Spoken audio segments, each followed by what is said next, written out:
7:35 on this Monday morning, October 5th. On the phone with us is Fred Ramey. And Mr. Fred, are you there, sir? Yes, sir. I'm here, Dale. Good morning. Good How's morning. things on the hill? Well, we're still cloudy, but we had some nice weather. I've got some yard work finally getting finished. I've got enough.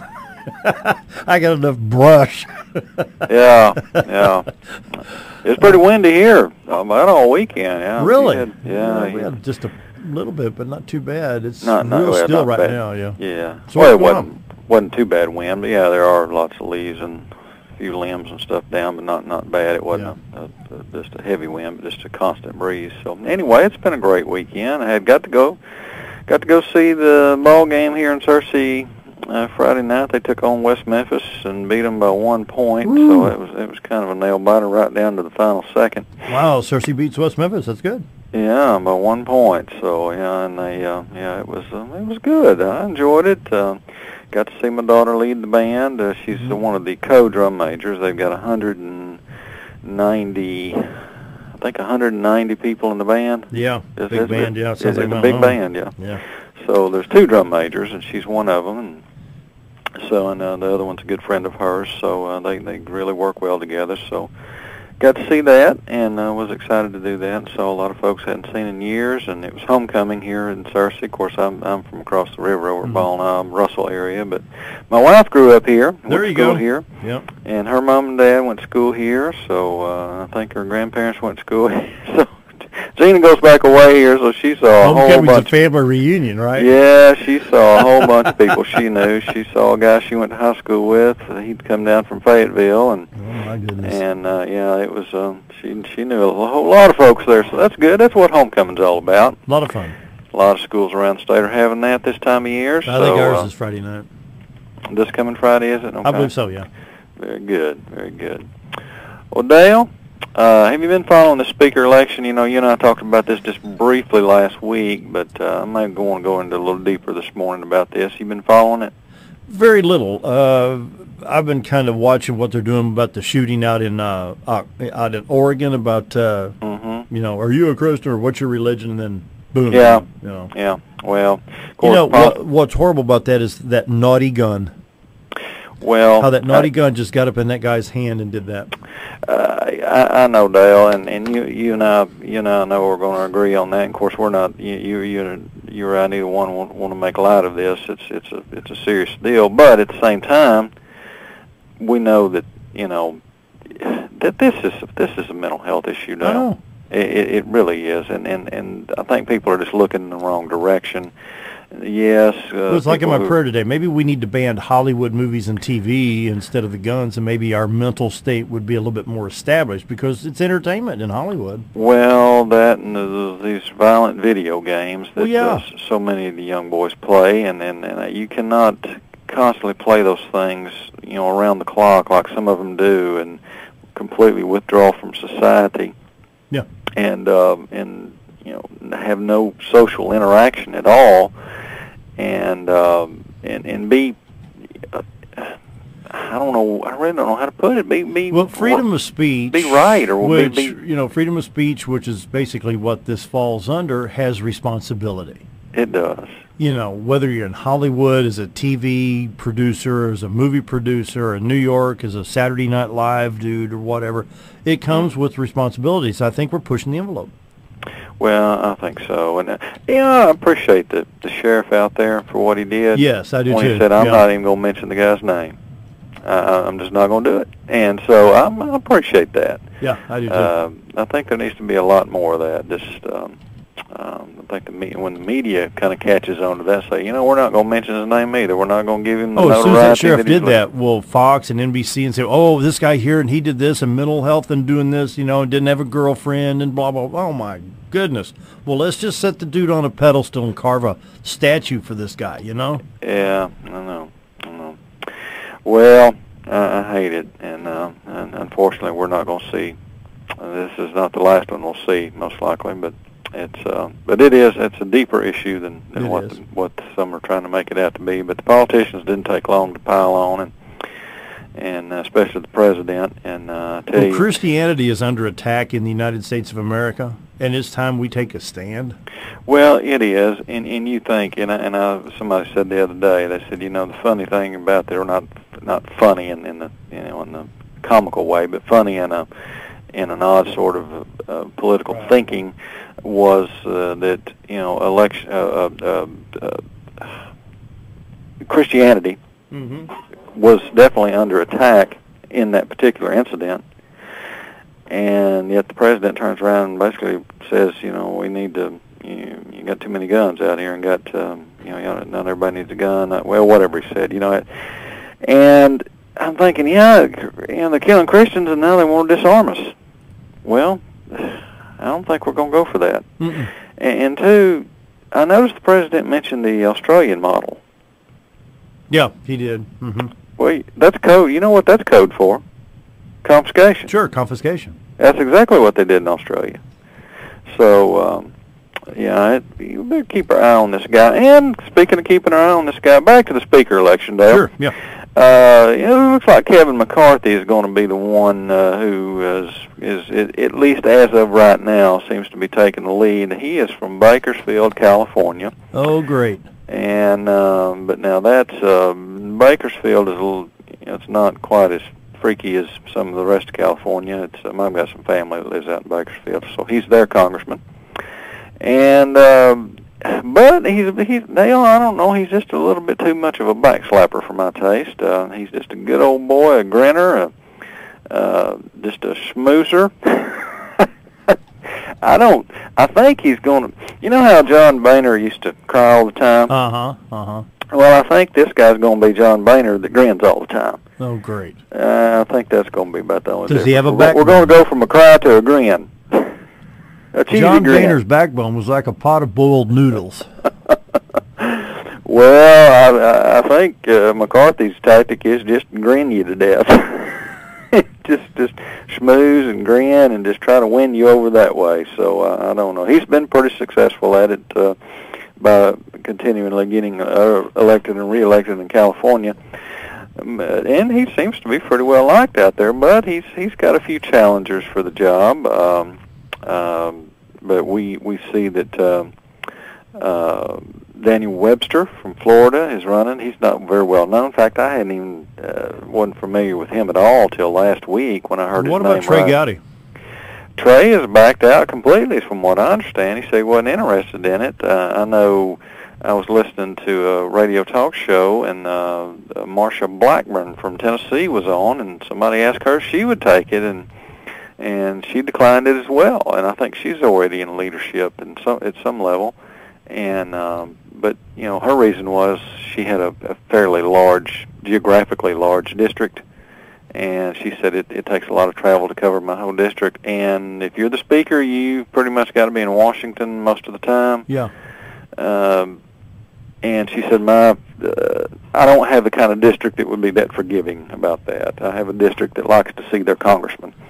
So she said, I'm going to have to decline for that reason. I'm looking here. It says Illinois Republican Peter Roxcomb is being talked up as another potential candidate. Never heard of him. I haven't either. Yeah. Republican in Illinois is about as odd as a $3 bill anyway. Rare, I should say. He must be from the southern part of Illinois. Must be.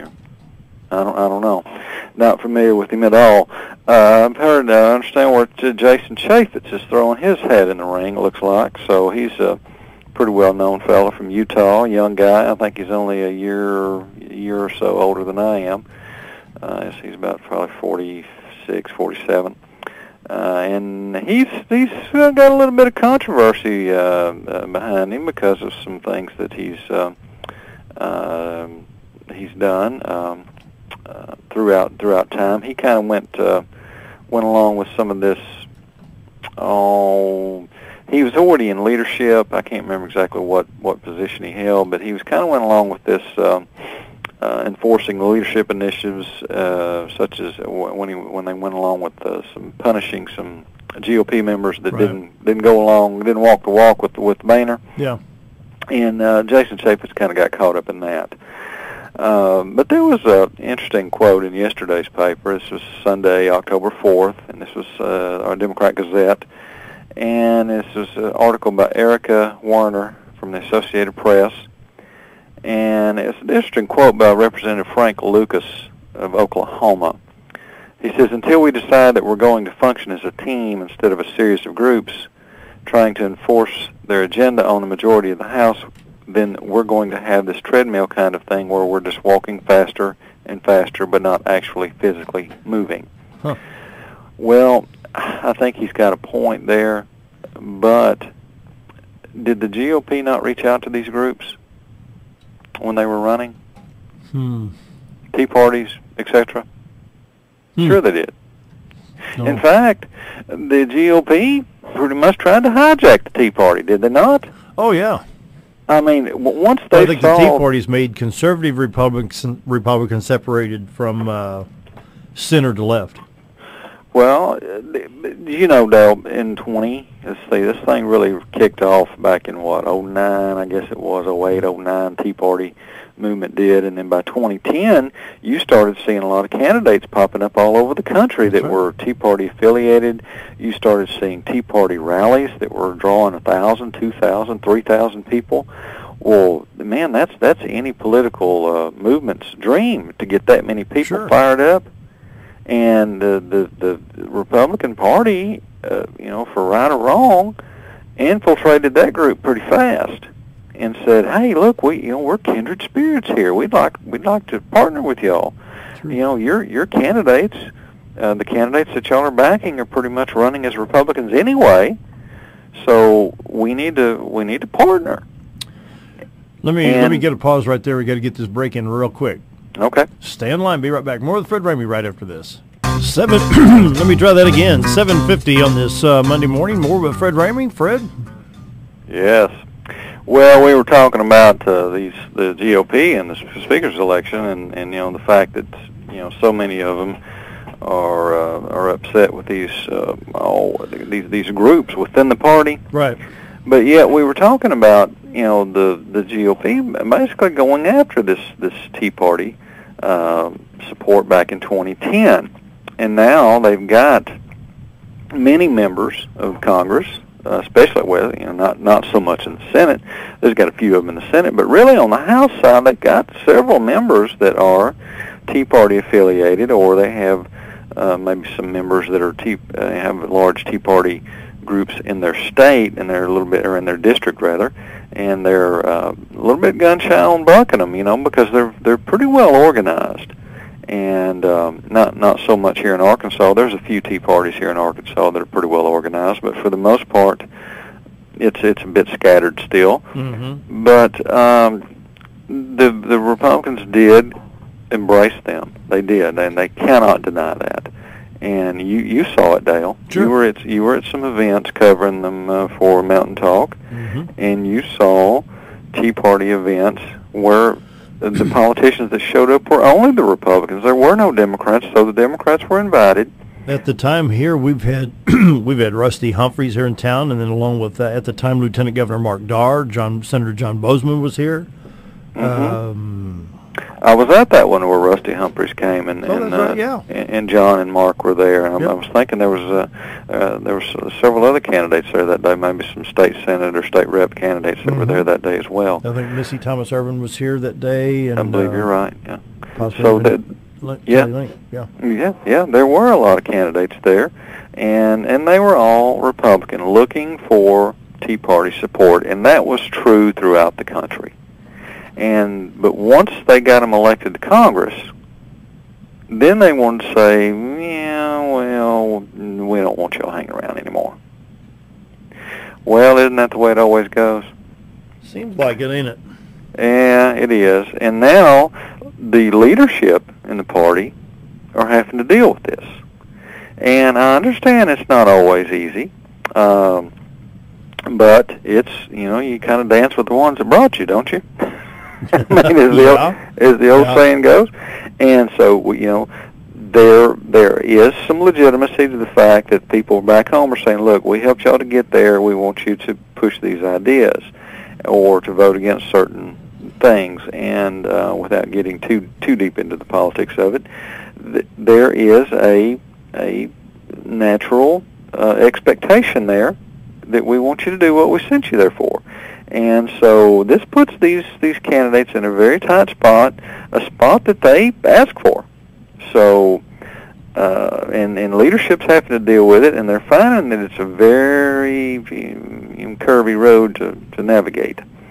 So I don't know who the next speaker is going to be, but I think it's going to be an interesting election, and they've got a tough job, a very tough job. Yep. So I don't envy him at all to try to corral just the membership of their own party, but not only that, all 435 members of the House to try to sway them their way. But Dale, I am tired of one thing, and this is that the House and even so the Senate to a lesser degree maybe only seem to want to send bills to the White House that they know the president will sign. Does that not kind of aggravate you? Yeah. I mean, it's a predetermined bill. Right. We're not going to send anything over there that he might veto, regardless of how popular it may be with the American people or with their supporters. No, we don't want to do that. We don't want to make the president mad. We don't want to make the president have to show up for work, actually, or come home from a fundraiser or a golf course or vacation to veto a bill. We just want to send him things that he wants to sign. Well, that needs to stop. As Republicans, and I know even a broken clock is right twice a day, but mainly our job would be to stop some of this crazy stuff that's been going on. Well, I think it's only going to get worse. He's not got a whole lot of time left, and he seems to be getting more radical as time goes on. Yeah.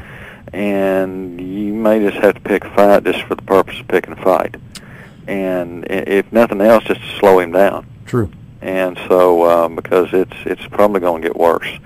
And I have a feeling 2016 Barack Obama's going to throw everything at us he can. I think so. Yeah. I think so, to try to and he'll do so to keep the Republicans busy fighting him instead of out campaigning for their nominee. Final 30 seconds, Fred. Well, final 30 seconds. Well, I've got a little quote here from Thomas Jefferson. Sometimes it is said that man cannot be trusted with the government of himself. Can he then be trusted with the government of others? Or have we found angels in the form of kings to govern him? Let history answer this question. Well, I think history has answered this question, Dale. You're right. And it's, I know, you can't, you may like these guys and women, some women up there that are elected, but you can't always trust them. And you got to keep your eye on it. It's your government. You better keep your eye on it. And let's watch this speaker election. This isn't. People say, well, this doesn't apply to me. Well, it does. Who the Speaker of the House is in the U.S. Congress is very important. That wraps it up. And it does affect us all. That wraps up. Be back tomorrow. Thanks, Fred, for being with us today. Have a great week, Dale. See you. Bye-bye.